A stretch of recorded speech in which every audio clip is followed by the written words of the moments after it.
Hai hai, selamat datang kembali di channel Min Donghua.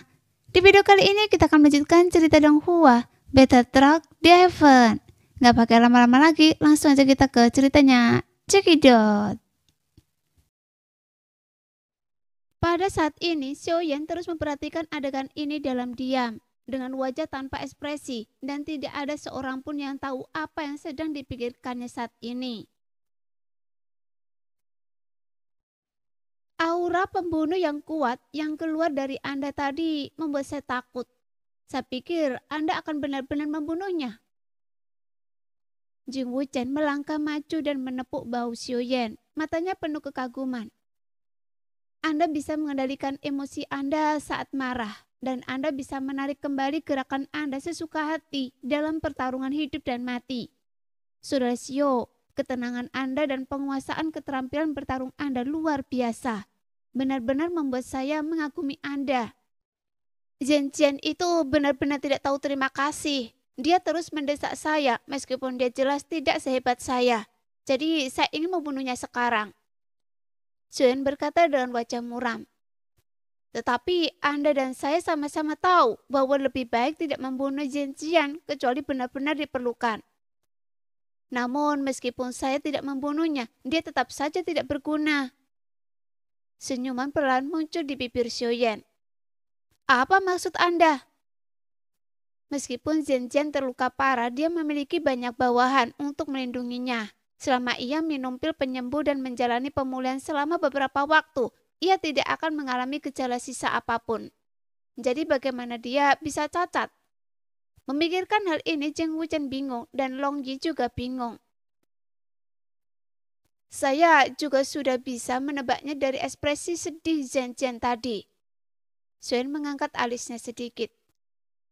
Zhen Jian dianggap sebagai seorang jenius yang tak tertandingi dalam keluarga Zhen karena bakatnya yang luar biasa. Dia selalu sombong dan tidak pernah mengalami kemunduran. Orang seperti itu mungkin tampak lembut dan sopan di permukaan, tetapi dia pasti sangat sombong di dalam hatinya. Jadi akan sulit baginya untuk menerima kegagalan. Dan bahkan lebih sulit baginya untuk menerima kekalahan di tangan seseorang seperti saya, yang memiliki kesenjangan status dan posisi yang sangat besar dengannya. Jadi dapat dikatakan bahwa kekalahan hari ini jelas merupakan aib terbesar dalam hidupnya. Dengan karakternya, ini mungkin menjadi bayangan yang tidak pernah bisa disingkirkannya selama sisa hidupnya. Dia telah bangga dengan pedang sepanjang hidupnya. Dan hati pedang adalah sumber motivasinya yang berkelanjutan untuk membuat kemajuan dan akar dari kemajuan pesatnya dalam kultivasi. Sekarang setelah dia meninggalkan pedang, hati pedangnya telah hancur. Saya khawatir dia tidak akan pernah membuat kemajuan dalam jalan pedang dalam kehidupan ini. Ini yang terbaik, ini lebih baik daripada pembunuhnya. Jing Wuchen mengacungkan jempol pada Xiaoyan, tetapi dia segera memikirkan kemungkinan bahwa Xiaoyan mungkin menyinggung keluarga Zhen karena kejadian ini. Jadi dia tidak dapat menahan diri untuk tidak mengingatkannya. Tetapi saudara Xiao, Zhen Jian pasti akan menyimpan dendam setelah pukulan ini dan mungkin akan menargetkan Anda di masa depan. Jadi Anda harus waspada. Tidak masalah. Xiaoyan tersenyum tidak setuju. Dia tidak bisa menyelesaikan masalahnya sendiri dan tidak bisa melewati rintangan ini. Jadi siapa yang bisa disalahkan? Jika Anda adalah kepala keluarga Zhen, menurut Anda apa yang lebih penting bagi keluarga Zhen? Zhen Jian yang cacat atau keluarga yang berafiliasi? Sepertinya saya terlalu banyak khawatir. Jing Wuchen mengeluarkan 2 lembar daun yang digulung, menyalakannya memberikan satu kepada Xiaoyan dan menyesapnya sendiri. Xiaoyan mengambil daun yang digulung itu dan mendesah pelan. Oh, saya tidak pernah menyangka bahwa lingkaran cahaya di kepala seorang jenius akan berubah dari menyilaukan menjadi redup dengan mudah. Tampaknya dalam perjalanan menjadi seorang Dodi, bakat bukanlah hal terpenting. Ketekunan dan semangat untuk menjadi lebih berani dalam menghadapi kemunduran lebih penting. Iya. Jing Wuchen mengangguk seolah-olah dia telah menyadari sesuatu dan tiba-tiba bertanya dengan suara rendah. Apakah menurut Anda Hun Ying ada di dekat sini. Apakah dia juga melihat konflik antara Anda dan Zhen Jian? Saya tidak tahu. Pupil mata Xiaoyan tiba-tiba mengecil saat menyebut pria merepotkan Hun Ying. Jika saya tahu keberadaan bajingan itu, saya tidak perlu terlalu berhati-hati. Xiaoyan menatap bulan merah darah di langit, berpikir sejenak dan berkata, namun menurut saya tidak mungkin dia ada di dekat sini. Lagi pula dia hanya bisa memblokir deteksi kekuatan jiwa dan masih sulit menyembunyikan tubuhnya dalam jangkauan penglihatan. Sebelumnya, ada banyak orang di sini tadi. Jika dia menyaksikan pertarungan dari jarak dekat, dia akan mudah ditemukan. Jadi menurut saya, dia seharusnya tidak berada di dekat sini. Jika Hu Yingcue melihat Zhen Jian dan kelompoknya datang, dia pasti akan menjauh dari pandangan orang lain dan menunggu serta melihat saja, karena jalan di depan sudah diblokir. Tidak perlu khawatir kehilangan kita, dan dia bisa duduk santai dan menyaksikan pertarungannya. Itu masuk akal. Jing Wuchen dan Long Yi mengangguk bersamaan, dan Jing Wuchen bertanya, jadi menurut apa yang Anda katakan, Hun Ying tidak akan tiba-tiba melancarkan serangan diam-diam pada kita untuk saat ini? Ya, saya rasa tidak. Dia telah melakukan beberapa serangan diam-diam yang gagal berturut-turut, dan dia tahu bahwa kita harus waspada tinggi. Ditambah lagi, saya baru saja mengalahkan Zhen Jian. Jadi, dia pasti terintimidasi oleh kekuatan kita dan harus lebih berhati-hati. Lalu, menurut Anda, apakah dia akan berpikir kita terlalu sulit untuk dihadapi dan menyerah? Jing Wuchen bertanya pada Xiaoyan dengan penuh semangat. Mendengar ini, Xiaoyan sedikit tertegun, lalu tersenyum pahit.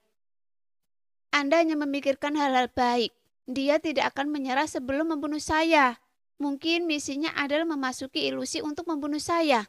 Dan kita telah membuatnya gagal berkali-kali sebelumnya. Yang benar-benar memalukan baginya yang hampir tidak pernah gagal. Jadi saya rasa dia akan semakin jarang menyerang di masa depan. Tetapi begitu dia menyerang, itu pasti akan menjadi pembunuhan yang mengejutkan.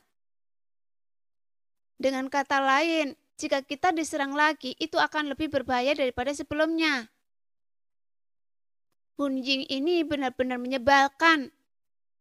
Long Yi begitu marah hingga dia tidak tahu harus melampiaskannya kemana.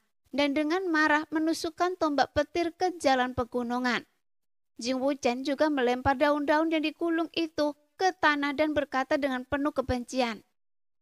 Benar sekali, kita tahu dia bersembunyi di kegelapan di dekat sini, tetapi kita tidak dapat menemukannya. Sungguh menyebalkan.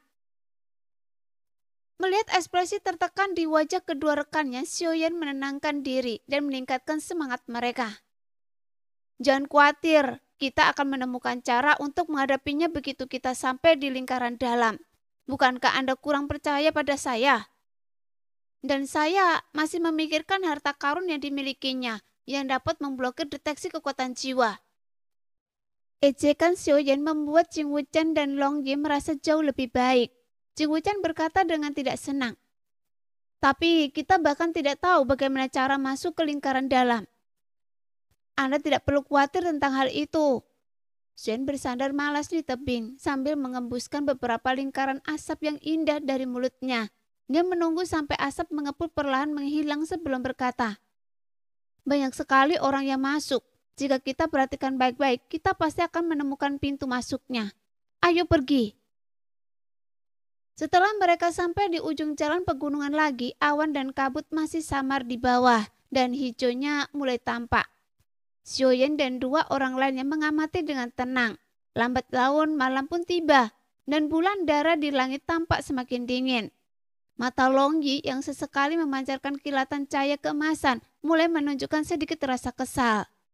Jing Wuchen tak kuasa menahan diri untuk bergumam. Kita sudah mencarinya setengah hari, mengapa kita tidak bisa menemukan pintu masuknya? Apakah Anda sudah tidak sabar setelah beberapa saat?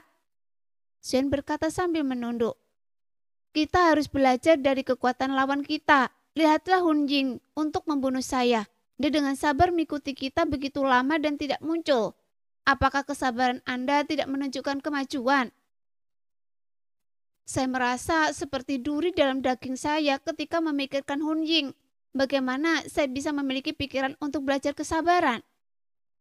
Jing Wuchen melengkungkan bibirnya sambil bermain dengan pisau terbang, sebagai tanda tidak setuju. Xiaoyan tersenyum dan tidak berkata apa-apa lagi. Saat malam semakin larut, angin sejuk bertiup, membuat jalan pegunungan semakin sepi. Tepat ketika kesabaran Jing Wuchen dan Lo Yi hampir habis, kabut putih yang menyelimuti perisai di bawah jalan pegunungan tiba-tiba bergulung dan perlahan menghilang di kedua sisi, menampakkan perisai tembus pandang. Pada saat yang sama, bulan dara di langit tiba-tiba menjadi lebih cerah dan seberkas cahaya diproyeksikan dari bulan dara dan mendarat di perisai. Ketika disinari oleh seberkas cahaya, perisai pelindung itu bagaikan es dan salju yang bertemu dengan api terbuka dan dengan cepat mencari membentuk lubang bundar dengan diameter sekitar 5 kaki yang melaluinya cahaya redup dapat terlihat. Lihat, lihat! Jing Wuchen melompat kegirangan, menunjuk ke lubang bundar dan berteriak dengan liar. Ini pasti pintu masuk ke lingkaran dalam. Pasti. Ayo cepat masuk. Jangan terburu-buru. Xiaoyan mengulurkan tangannya untuk menghentikan langkah Jing Wuchen yang tidak sabar, lalu menghisap perisai bundar di jalan pegunungan ke tangannya melalui udara. Kemudian dengan jentikan pergelangan tangannya, perisai bundar itu membentuk busur dan melewati kolom cahaya bulan darah, lalu jatuh ke dalam lubang bundar. Kali ini perisai bundar itu tidak hancur berkeping-keping seperti tombak sebelumnya, melainkan jatuh ke dalam lubang bundar dengan utuh dan jatuh ke bawah. Jing Wuchen dan Lo Yi menajamkan telinga dan mendengarkan sebentar, tetapi tidak mendengar suara apapun. Tampaknya ada lubang tanpa dasar di bawah lubang bundar itu. Kita seharusnya bisa masuk, kan? Jing Wuchen bertanya pada Xiaoyan. Baiklah, saya baru saja menempelkan kekuatan jiwa saya ke perisai bundar itu dan merasakan ada ruang besar di bawahnya. Sekarang perisai bundar itu masih berada di udara dan belum menyentuh tanah. Xiaoyan tersenyum lalu melangkah maju, berdiri di kolom cahaya bulan darah dan jatuh ke arah lubang bundar. Sinar cahaya ini tidak akan membahayakan siapapun dan Anda bisa turun sekarang. Xiaoyan memanggil Long Yi dan Jing Wuchen saat berada di udara, sehingga keduanya langsung melompat ke arah sorotan cahaya itu. Begitu ketiga orang itu jatuh ke dalam lubang bundar perisai, ruang di sekitar mereka terpelintir, dan kekuatan misterius menyelimuti ketiga orang itu dan jatuh ke dalam lubang bundar. Jika seorang alkemis menemukan material yang disukainya, itu bagaikan seorang laki-laki yang pergi ke rumah bordil untuk bersenang-senang dan bertemu dengan seorang wanita cantik yang memukau. Segel. Xiaoyan segera mengeluarkan botol giok dari cincin penyimpanannya dan mengambil air dari lubang bundar dengan gila-gilaan. Mengisi lebih dari selusin botol porselin besar hingga genangan airnya kosong. Kemudian dia mendecakkan bibirnya tanda puas, lalu memasukkan kembali botol porselin itu ke dalam cincin penyimpanannya. Ini adalah 9 mata air yang dibutuhkan untuk memurnikan pil cinta jiwa. Xiaoyan berpikir dengan gembira, lalu berbalik kembali ke singgasana.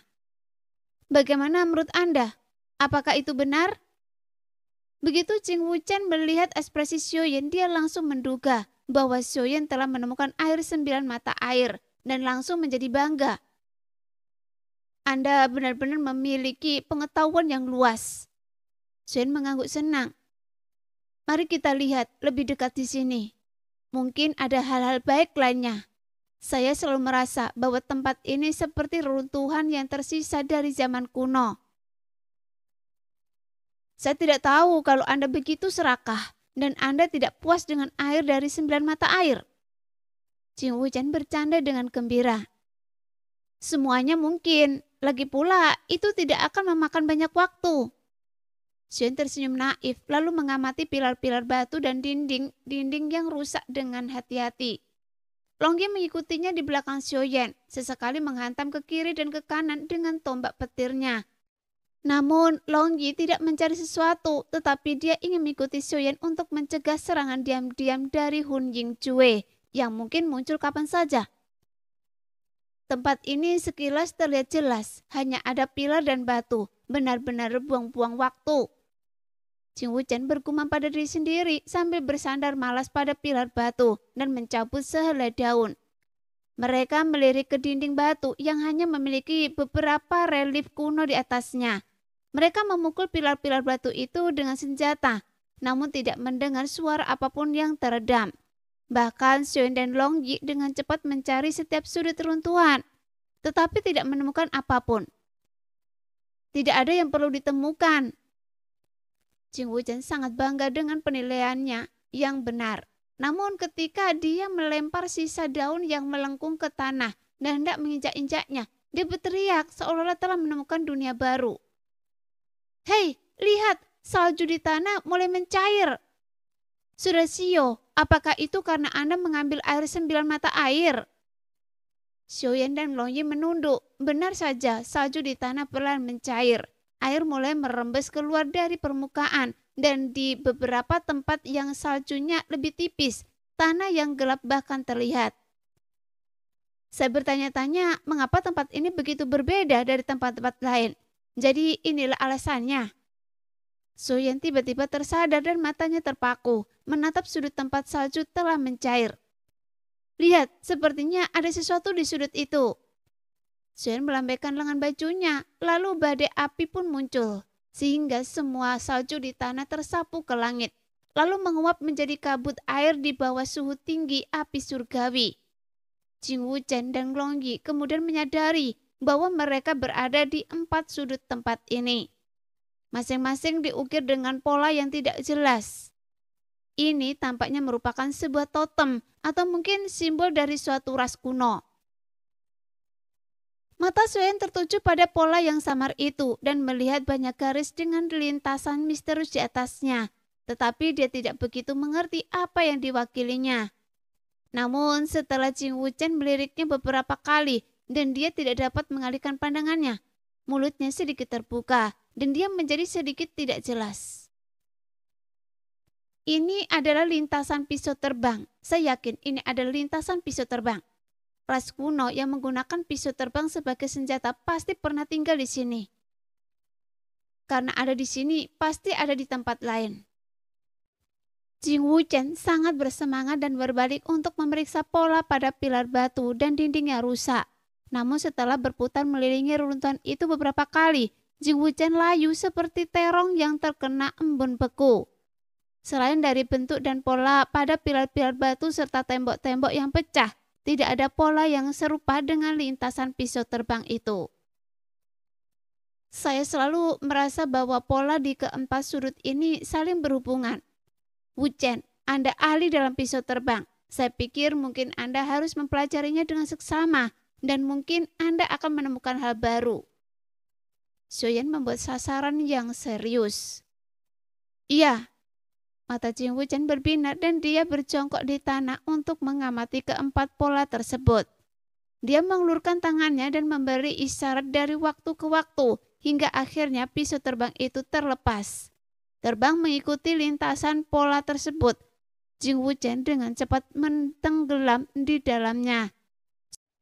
Xiaoyan yang berdiri di sampingnya perlahan menemukan petunjuk. Tidak peduli pola mana yang digunakan Jing Wuchen untuk meluncurkan pisau terbangnya, ujung pisau akan selalu menunjuk ke arah tahta. Tetapi dia dan Long Yi telah mengetuk tahta sebelumnya dan tidak menemukan sesuatu yang aneh. Jadi Xiaoyan tenggelam dalam pikirannya yang mendalam. Pada saat ini Jing Wuchen juga memiliki penemuan yang sama seperti Xiaoyan. Dia menghentikan pisau terbang itu, menatap singgasana, lalu berjalan cepat menuju singgasana. Ia begitu gembira, bahkan langkahnya sedikit gemetar. Xiaoyan yang terbangun karena suara langkah kaki itu, mengerti maksud Jing Wuchen dan bertanya, "Apakah Anda yakin itu ada di sini?" Pisau terbang itu menunjukkan arahnya. Jing Wuchen berdiri di depan tahta, tidak dapat menyembunyikan kegembiraannya. Saya yakin itu benar. Pasti ada beberapa seni bela diri dan keterampilan bertarung yang tersembunyi di dalamnya. Kalau begitu, saya doakan semoga beruntung.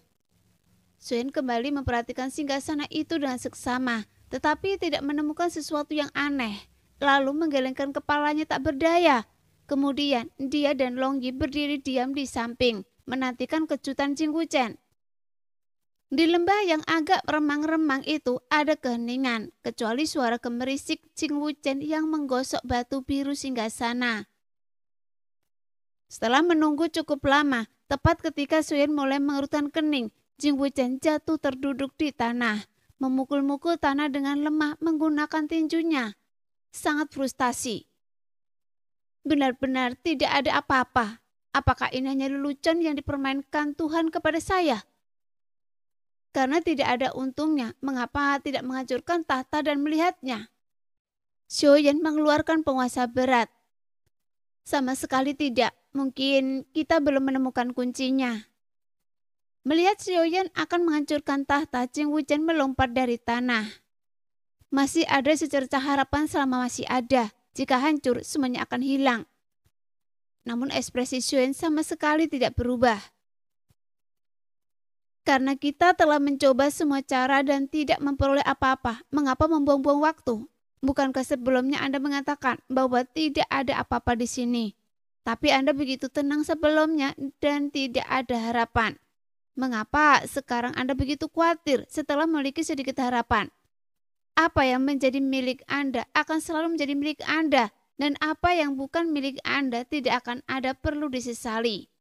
Mungkin Anda bisa mendapatkan kejutan dengan menghancurkannya. Saya tidak sanggup melepaskannya. Baiklah, saya akan mendengarkan Anda dan menghancurkannya. Melihat tahta yang rusak, Jing Wuchen menarik nafas dalam-dalam beberapa kali, mengeraskan hatinya dan meninggikan suaranya. Xiaoyan tersenyum, melangkah ke udara dan mengayunkan penggaris itu ke bawah, sehingga singgasana yang rusak itu tiba-tiba pecah menjadi 4 bagian dalam debu, dan ambruk ke dua sisi, memperlihatkan dasar singgasananya. Harus dikatakan bahwa pikiran Xiaoyan memang teliti. Ketika dia mengambil tindakan, dia juga memperhitungkan kemungkinan adanya harta karun tersembunyi di balik tahta itu. Jadi dia tidak akan menghancurkan tahta menjadi beberapa bagian, tetapi mengendalikan kekuatan untuk membaginya menjadi 4. Setelah debu menghilang dan singgasana yang dilihat ketiga orang itu masih terbuat dari batu biru padat. Tidak ada yang mengherankan dalam dugaan ketiga orang itu. Mata Jing Wuchen dipenuhi dengan kekecewaan yang mendalam. Saya katakan, bisakah Anda berhenti memandangi batu-batu yang pecah itu? Xiaoyan menyapu debu di alasnya dengan jentikan lengan bajunya, memperlihatkan permukaan batu berwarna gelap yang diukir dengan karakter-karakter yang rapat. Apa ini? Ya Tuhan! Jing Wuchen sama-sama melihat kata pisau terbang dari karakter hantu tersebut. Jantungnya tiba-tiba berdetak cepat. Dia bertanya pada Xiaoyan dengan heran. Bagaimana Anda menemukannya? Anda terlalu khawatir apakah menghancurkan tahta akan menghancurkan seni bela diri Anda dan kemampuan bertarung Anda. Jadi Anda memfokuskan seluruh perhatian Anda pada pecahan-pecahan tahta itu. Xiaoyan menjawab dengan wajar. Dan saya tidak melihat apapun, jadi saya melihat ke atas dan ke bawah. Dan tanpa diduga, saya melihat beberapa ukiran yang tampak seperti kata-kata di sudut-sudut alas yang tidak tertutup debu sepenuhnya. Sesederhana itu. Itulah yang kita sebut cemas dan bingung. Tidakkah Anda mengerti? Long Yi menguliai Jing Wuchen dengan sikap merendahkan. Dasar bocah anak nakal, kenapa Anda meniru nada bicara orang dewasa? Jing Wuchen tersadar kembali dan berkata kepada Long Yi dalam suasana hati yang buruk dan tidak sabar untuk menundukkan kepalanya dan berhati-hati melihat karakter-karakter itu. Apa sebenarnya yang dikatakan karakter-karakter ini? Xiaoyan sama sekali tidak mengenalinya. Apakah itu teknik bela diri? Sepertinya itu adalah tulisan dari ras kuno. Jing Wuchen menjawab sambil mengidentifikasinya. Sepertinya itu adalah teknik bela diri yang cocok untuk berlatih pisau terbang. Sepertinya, lagi pula banyak ras kuno telah hilang dalam sejarah dan tulisan mereka perlahan-lahan dilupakan. Saya hanya mengerti sedikit saja. Jing Wuchen merentangkan tangannya tanpa daya. Anda bahkan tidak yakin, jadi mengapa Anda begitu bahagia? Xiaoyan merasa tak bisa berkata apa-apa, tapi kegembiraan Jing Wuchen tidak berkurang oleh serangan Xiaoyan. Meskipun saya hanya memahaminya samar-samar, saya masih memahami sebagian besar kalimat pertama. Dan saya masih mengenali kata-kata keterampilan bertarung dasar, kelas dunia, dan pisau terbang. Keberuntungan Anda sungguh terlalu bagus. Anda baru saja memasuki lingkaran dalam dan memperoleh keterampilan bertarung utama kelas dunia. Long Yi mendejakkan bibirnya dengan sedikit rasa iri di matanya. Tapi tidak ada gunanya jika Anda hanya tahu beberapa kata ini. Xiaoyan senang untuk Jing Wuchen, tetapi tidak dapat menahan perasaan sedikit khawatir. Saya sama sekali tidak khawatir tentang itu. Saya punya teman yang sangat suka mendalami bidang pengetahuan ini. Bahkan saya bisa mengenali sebagiannya. Jadi dia pasti memahaminya. Jing Wuchen berkata dengan percaya diri. Dengan bintang-bintang kecil berkelap-kelip di matanya, Xiaoyan bertepuk tangan dan matanya berbinar. Bagus sekali. Saya tidak menyangka akan mendapatkan inti sihir dan air 9 mata air di sini. Dan sekarang keterampilan bertarung utama kelas dunia. Ilusi ini memang tanah harta karun. Jing Wuchen juga tersenyum. Ini semua berkat Anda. Sudah Xiao, jika Anda tidak bersikeras mencari di sini, kita tidak akan menemukan jurus bertarung ini. Sambil menepuk bahu Jing Wuchen, mulut Xiaoyan sedikit melengkung dan dia tersenyum. Cepat dan simpan keterampilan bertarung Anda yang berharga. Ayo pergi. Masih banyak hal baik yang menunggu kita. Ya. Jing Wuchen mengangguk dengan berat, meletakkan seluruh alas tahta ke dalam cincin penyimpanan dan mengikuti Xiaoyan dan Long Yi keluar dari lembah. Setelah mereka bertiga mendapatkan panen yang bagus, mereka menatap langit dan cerah. Dan suasana hati mereka tiba-tiba menjadi ceria. Kemana kita harus pergi selanjutnya? Setelah mengalami serangkaian kejadian, Jing Wuchen sudah menganggap Xiaoyan sebagai pemimpinnya. Jadi dia bertanya dengan keras. Lihat, Xiaoyan mengangkat tangannya dan menunjuk ke kejauhan. Ada 2 geng di hutan konifer merah di sana. Mereka mungkin akan segera bertemu.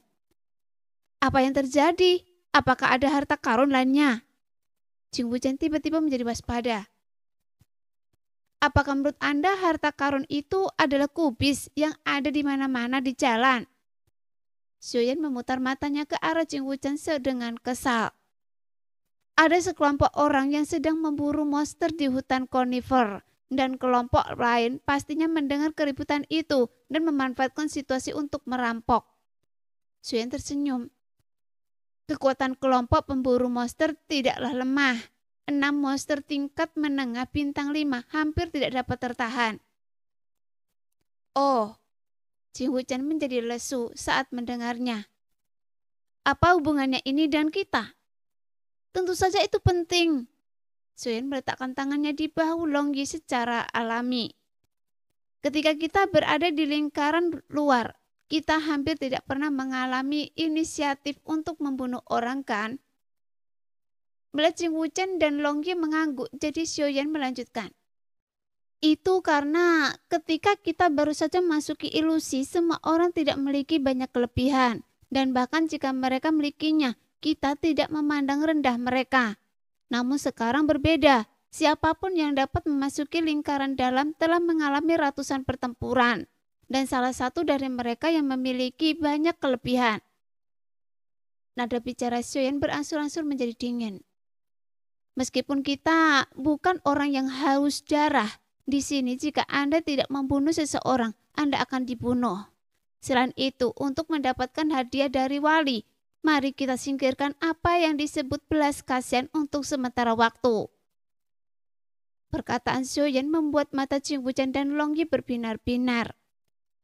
Apa yang kalian tunggu? Bunuh saja mereka. Kita akan pergi ke sana, tetapi kita tidak akan membunuh mereka. Xiaoyan mencibir dan berkata, mereka akan segera bertemu, jadi biarkan mereka bertarung satu sama lain. Saat mereka berdua kalah, kita akan menemui hasilnya. Tercekik oleh kata-kata Xiaoyan, Jing Wuchen tidak dapat menahan diri untuk tidak menatap Xiaoyan dengan jijik. Sepertinya Anda juga bukan orang baik. Saya tidak pernah mengatakan bahwa saya orang baik. Shen merutkan bibirnya dengan acuh tak acuh. Terutama saat kita tidak tahu kapan kita akan menghadapi Hun Ying. Mengapa tidak menghemat energi kita jika bisa? Jing Wuchen menghela nafas.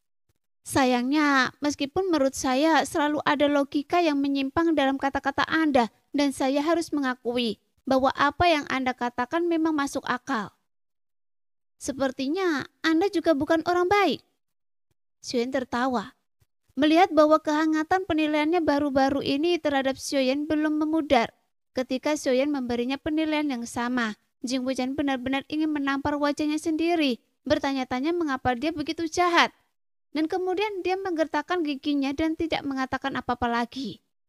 Senyum Xuyen menjadi lebih intens dan dia menggunakan keahliannya untuk bergegas menuju hutan konifer merah terlebih dahulu. Jing Wuchen tertegun sejenak dan segera mengikuti Xuyen ke hutan konifer bersama Long Yi. Kemudian mereka mendarat. Sekarang Xuyen dan dua orang lainnya telah mencapai puncak pohon tertinggi di tepi hutan konifer merah. Melalui celah-celah dedaunan, mereka dapat melihat segala sesuatu yang terjadi di hutan. Di jantung hutan konifer merah, keadaannya kacau balau. Pohon-pohon tumbang dan dahan-dahan patah, dan daun-daun gugur tebal berlumuran darah merah. Senjata di tanah lebih dari 30 dodi perlumuran darah. Meskipun lebih dari selusin dodi terluka dalam berbagai tingkatan. Tetapi masing-masing dari mereka memiliki ekspresi kegembiraan yang tidak dapat disembunyikan di wajah mereka. Di depan kelompok dodi ini, 6 buaya raksasa bersisik merah tergeletak di atas dedaunan yang berguguran. Kepala mereka pecah dan inti sihir mereka telah diambil. Itu sebenarnya buaya perang yang bermutasi. Mendengar suara langkah kaki tak jauh dari sana, Xuyen merasa gembira dan tersenyum tipis. Pertunjukan yang bagus akan segera dimulai. Kelompok Kaisar Do juga mendengar suara langkah kaki. Wajah Kaisar Do berpakaian merah berubah drastis dan dia mengutuk pelan. Dia membuat gerakan tangan dan dodi di belakangnya segera membentuk formasi pertempuran dan bersiap untuk bertempur. Hanya dalam beberapa tarikan nafas, lebih dari 20 dodi bergegas keluar dari balik pohon. Lelaki berpakaian hitam di barisan terdepan mengangkat tangannya untuk memberi tanda berhenti. Dan setelah melirik ke arah dodi yang berpakaian merah, dia berkata dengan dingin kepada dodi yang berpakaian merah. Jika Anda tahu apa yang baik untuk Anda, serahkan saja setengah dari bela-bela dan cincin Anda, dan saya bisa mengampuni nyawa Anda. Kilatan amarah melintas di wajah dodi yang berpakaian merah dan dia mendengus dingin. Kenapa? Hanya karena kalian telah menghabiskan banyak dogi setelah pertarungan sengit dengan para monster. Dan karena hampir setengah dari kalian terluka dan efektivitas tempur kalian sangat berkurang. Pria berpakaian hitam itu tersenyum sinis. Saya sudah cukup mempermalukan Anda dengan hanya meminta Anda untuk menyerahkan setengahnya. Jangan menolak bersulang lalu minum minuman yang tidak layak. Kalau Anda membuat saya marah, Anda akan mendapat masalah. Beri kami muka yang cukup. Jangan membuatnya terdengar begitu baik. Jika Anda tidak yakin bisa mengalahkan kami, apakah Anda akan menuntut kami? Dodi yang berpakaian merah memarahi dengan marah. Dengarkan saya, Anda tidak akan bisa mendapatkan sehelai pun rambut dari barang-barang kami. Jadi, Anda tidak akan menangis sampai melihat peti mati. Wajah lelaki berpakaian hitam itu menjadi gelap dan dia menjentikkan jarinya. Kemudian 20 dodi di belakangnya membusungkan dada dan melangkah maju bersama. Momentum mereka bagaikan bunga teratai yang marah dan meledak. Meniup dahan-dahan dan dedaunan yang patah di bawah kaki mereka di udara dan menghancurkannya menjadi debu. Dodi berjubah merah memiliki ekspresi yang sangat jelek di wajahnya dan matanya hampir menyemburkan api.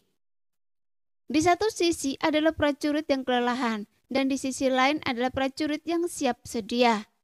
Keunggulan dan inferioritasnya tampak jelas sekilas, tetapi mereka tidak dapat menelan kehinaan karena dimanfaatkan. Setiap orang adalah puncak dodi bintang 4. Meskipun ada lebih dari 10 orang di pihak kita yang terluka, mereka masih memiliki keunggulan jumlah dan mungkin dapat bertarung dengan lawan. Dodi berpakaian merah mengancungkan senjatanya dan meraung. Saudara-saudara, bunuh bajingan-bajingan ini. Bunuh mereka. Saudara-saudara, maju. Orang-orang di pihak Dodi berpakaian merah sudah murka dan mendengar teriakan pemimpin mereka. Mereka langsung menyerbu ke depan sambil melambaikan senjata mereka. Untuk sesaat sosok-sosok saling bertautan di hutan konifer merah dan kilatan pedang memancarkan cahaya dingin. Seluruh hutan hancur total karena semangat juang kedua belah pihak. Meski terluka terlebih dahulu, Dodi berpakaian merah cukup kuat. Sedangkan pria berpakaian hitam yang memimpin lebih dari 20 Dodi tidak dapat menguasai keadaan untuk sementara waktu. Matahari terbenam di sebelah barat dan kubu kaisar pejuang berpakaian merah akhirnya kehabisan tenaga setelah serangkaian pertempuran sengit. Dan orang-orangnya terus berjatuhan di bawah senjata musuh dan darah mereka mewarnai tanah menjadi merah. Melihat keseimbangan kemenangan berangsur-angsur condong ke arah musuh, Dogi berpakaian merah menjadi murka. Ia meraung dan orang-orang yang tersisa tidak lagi bertahan dan bertarung dengan segala pedang demi hidup mereka. Tak lama kemudian, beberapa Dodi di pihak pria berpakaian hitam tewas secara tragis dan situasi pertempuran menjadi lebih brutal. Menurut ayah, siapa yang akan menang pada akhirnya? Bersembunyi di balik dedaunan, Long Yi bertanya pada Xiaoyan dengan suara rendah. Meskipun Dodi berpakaian merah tidak kenal takut, dia telah menghabiskan terlalu banyak energi sebelumnya dan sekarang kekuatannya telah habis. Jadi hanya masalah waktu sebelum dia dikalahkan. Sekalipun dia menang, pria berpakaian hitam itu tidak akan menderita banyak korban. Jing Wuchen bergumam di sampingnya. Bukankah ini hasil yang kita inginkan? Xiaoyan dengan malas menyandarkan kepalanya di dahan pohon. Paling lama dalam setengah jam, pertempuran ini akan berakhir dan kemudian giliran kita. Setengah jam berlalu dengan cepat dan pertempuran sengit di hutan berakhir. Pria berpakaian hitam meraih kemenangan akhir, tetapi mereka juga membayar harga yang sangat mahal. Hanya beberapa dari 20 orang yang tersisa dan mereka semua kelelahan. Pria berpakaian hitam itu menyaksikan akhir yang sangat tragis ini. Duduk di tanah dengan linglung, tangannya terkepal erat. Saya meremehkan kekuatan tempur lawan. Saya turut berduka cita atas kematian saudara-saudara saya. Bos, meskipun kita menderita kerugian besar, kelompok orang ini sangat kuat. Saya yakin kita telah memperoleh banyak hal. Beberapa Dodi di samping mengumpulkan cincin penyimpanan semua orang yang mati di lapangan dan menghibur pria berpakaian hitam. Selama kita dapat mengadakan perolehan ini untuk menerobos ke Dodi. Bintang 5. Saudara-saudara kita yang mati akan senang untuk kita jika mereka mengetahuinya. Itu benar. Lelaki berpakaian hitam itu berdiri, perasaannya pun membaik. Belalang sembah mengintai jangkrik. Sekuat apapun jangkrik, ia akan tetap mati di tangan belalang sembah. Nah, demikianlah cerita hari ini. Terima kasih sudah selalu menonton video Min-Er sampai selesai. Sampai jumpa lagi di video selanjutnya. Bye-bye.